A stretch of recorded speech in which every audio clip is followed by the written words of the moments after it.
है, एक बहुत बड़ी नौटंकी सुल्ताना डाकू की देखी थी बचपन में। जब उसे अधिकारियों ने पकड़ा और फांसी की सजा दी गई तो उससे पूछा गया तुम्हारी अंतिम इच्छा क्या है? उसने कहा मेरी मां से मिला दो। मां लाई गई। कहा बेटा सो इसे लपट करके दांत से नाक काट ली थी ऐसे। तो उनका ऐसा क्यों किया? अधिकारियों ने पूछा। बोले पहली दुश्मनी हमारी है।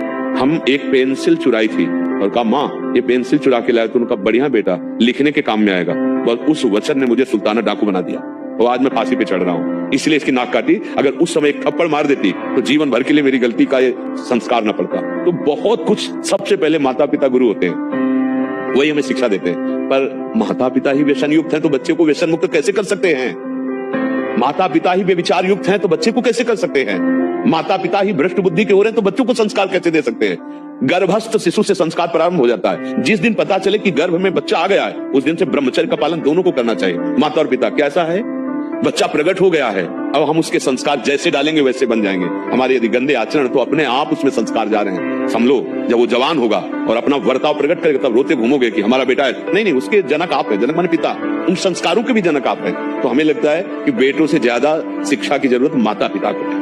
अगर वो सही आचरण करें तो अपने बेटों को सही आचरण सिखा सकते हैं। जब उनमें सही आचरण नहीं हुआ तो कैसे सिखा पाएंगे? अब हमें बताइए।